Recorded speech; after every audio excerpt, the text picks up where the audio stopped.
আসসালামু আলাইকুম এভরিওয়ান, আশা করছি সবাই ভালো আছেন। সবাইকে ঈদের শুভেচ্ছা জানিয়ে শুরু করছি আজকের রেসিপি। তৈরি করব ভার্জিন মোহিতো।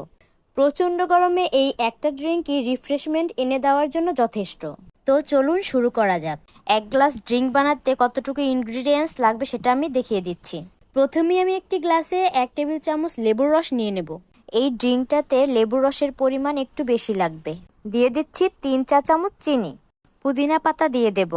অনেক সময় আমরা রেস্টুরেন্টে গিয়ে এই ড্রিঙ্কসটা কিনে খাই, যদিও এটা বাসায় বানিয়ে নেওয়া খুব সহজ।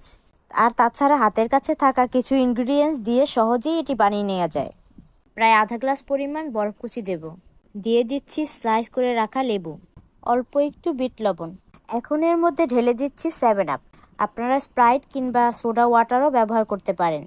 হয়ে গেল অনেক রিফ্রেশিং আর ফ্লেভারফুল ড্রিঙ্ক ভার্জিন মোহিতো। আর এটা বানানো এতটাই সহজ, তাই আশা করছি আপনারা সবাই এটা অবশ্যই ট্রাই করবেন। ট্রাই করে জানাবেন আমাকে কেমন লেগেছে। আশা করছি আজকের ভিডিওটি আপনাদের ভালো লেগেছে। ভালো লাগলে অবশ্যই একটি লাইক করবেন আর চ্যানেলটিকে সাবস্ক্রাইব করে পাশেই থাকবেন।